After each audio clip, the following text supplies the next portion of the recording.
all that. Okay, good. Well, any questions? Anyone want to talk? Yeah, go ahead. Go ahead. I feel like Oprah. Okay. I try in English. No. In italiano io. Parla in italiano. Italiano. Intanto i miei complimenti. E poi? My compliment for your character. Oh, thank you. Radek Zaneka is great. And my question is about your relation with your character.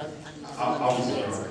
And also, I would like to know what is your relation with David Hewlett in real life?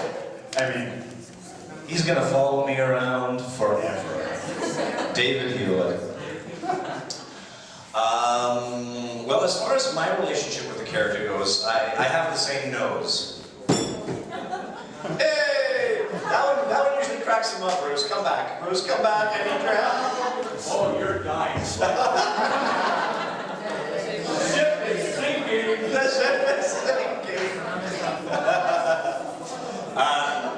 The character is a little bit more of a scientist than I am. A little bit more uptight, a little bit more worried. Yes, I think so. As far as David goes, you know, I get asked a lot about David.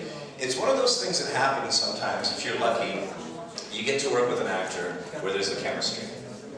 You know, where there's an instant sort of chemistry. Male or female, it's Scarecrow from Mrs. King. It's the same kind of thing. You've got this something. And I was speaking about that yesterday. That's the most interesting thing about acting is working with somebody else, not being by yourself like this. I much prefer having someone to work off of. Laurel and Hardy, you know, Rosencrantz and Guildenstern, all of the classics. And I was lucky in that I had a chance to work with him. So he's a fine actor. I haven't seen too much of him since the show closed. We finished. Oh goodness, it's coming on to 3 years now. 98, 99, 0, yeah. No, I mean, what am I thinking? Yeah, no. Yeah, 08, 09, yeah. So I'm back a decade. So he's a terrific guy. He's gone on to do some other projects. He did Planet of the Apes. He was the pilot that spreads the contagion. So you can, next time you tell him, he's the one that is responsible for the age taking. I see Paul McGillian quite often at auditions. We end up going out for the same things all together. He's still in Vancouver. He's a great guy. We go for beers quite a bit. I try to keep in touch with Tori. I haven't as much as I'd like to. She's a wonderful person.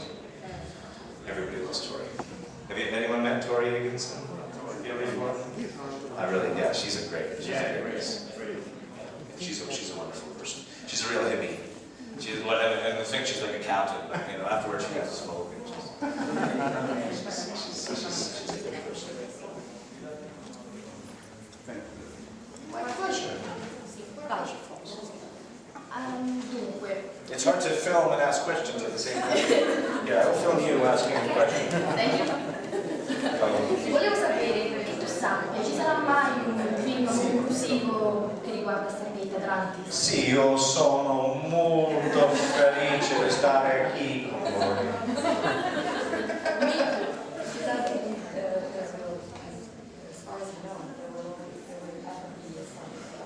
The movie, yes. No. We were supposed to have a sixth season. The sixth season didn't happen. We were cancelled 4 weeks before the end of the year. So the writers, in this case, Joe Malozzi, that's right. He must be Italian. They had to put everything into the very last episode. So it was, there's an expression in Czech, it was sewn with a very hot needle. It was put together very quickly. So there's a kind of a feeling to the end of the series, the whole fifth series, that it kind of came abruptly to an end. They had prepared a sixth season they never had a chance to do it. So what they did instead was, what they were going to do, like in SG-1, they were going to do the TV movies. They were going to take the 6th season and make that as the movie. So they wrote it. They had it written down. It's a script. It's on the thing, but they couldn't do it. There were many reasons for why not. The DVD market was slow, and then the studio went bankrupt. MGM went bankrupt in 2008 with all the financial problems. So it's not. And now Jason Momoa has gone on to do Conan. What? So I don't know. I don't know if we could have him back. You have to wait for the Stargate Next Generation. David. Yes, sì, prego.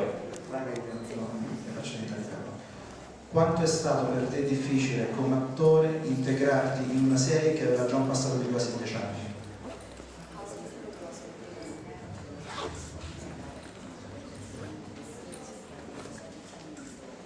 Yeah, good question. With respect, because the world has already been built up and designed as it was, and I watched Stargate very casually. You know, it was you'd flip it on TV, you'd see it there, but I never really paid attention to it following the stories. I had gone out to audition for SG-1, I think once before. When Atlantis came along, I wasn't in the pilot. I wasn't in the first episode. They brought me in the second or third one called 38 Minutes, I believe. The Czech guy, you know, the one that I don't remember his name. That's how they were referring to me. So it was a lucky moment for me because Brad Wright, the producer, was there. And he said that this is the kind of character that we need. Someone basically, so David Hewlett doesn't have all of the techno battles, so we could share some of it off. So once that was evident that there might be a potential for going on, I went out and got all the DVDs and watched it, the Ori and the Gold, and get into the world. Stargate was interesting because it was one of the first series to sort of combine elements of archaeology, sociology. It really brought in different elements into the sci-fi genre. And another thing that I think I really appreciate that Stargate did is it didn't take itself too seriously. It had a sense of humor. It laughed at itself, you know, and Atlantis kind of carried on in that tradition to joke about it, because everybody knows we are watching a story. You know, nobody thinks that this is real. Everybody knows we're watching a story, so why not have some fun doing it? Some other TV shows take themselves a little too seriously. Some of the stars, you know, they're very serious, and I think Stargate had a sense of humor. And I think that the problem with universe doesn't have any sense of humor. That's the problem. Yeah, I mean, yeah, Battlestar Galactica was popular then.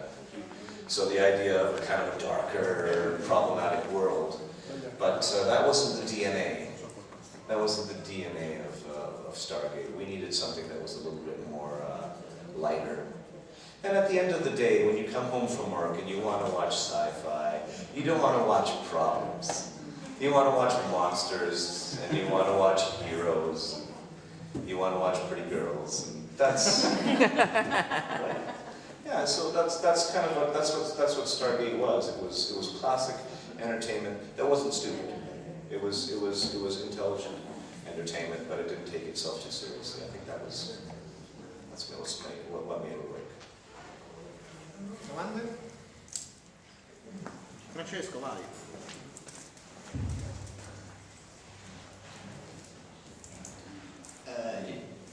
Provo in inglese. I speak Italian now. I downloaded it. Ieri ci ha parlato del suo lavoro in The Fringe e di come J.J. Abrams ha la segretezza anche nei copioni dei singoli attori per non lasciar travelare nulla. Volevo sapere quali difficoltà secondo lui crea un metodo di lavoro così, e se effettivamente vale la pena creare questo grado di difficoltà per un attore rispetto poi magari al risultato per aumentare l'impatto sul pubblico?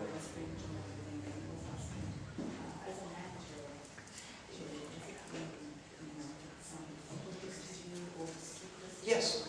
Yeah, it's very annoying. Yeah, it's very irritating. I don't know, yesterday I was talking about, for those, I'm sorry, I always feel the second day I'm repeating myself in stories. But J.J. Abrams is very secret. He doesn't want anybody to know the story, so the auditions, in the auditions we have scripts that are like FBI documents. They're blacked out, the characters are all think your name is over it so that you don't release it onto the internet. That is their big concern, that is what they're worried about. It makes it very difficult. Yeah, it makes it very difficult to work for. I think it's even harder for the people, for the casting people and for the producers that have to, the line producers, the sort of lower down producers that have to work in that circumstance, because the internet really has changed everything as far as that. Everything is instant. And I think there was a case where, I don't know if it's King Kong, the movie, or something like that, just before they were about to release the movie, someone leaked the script.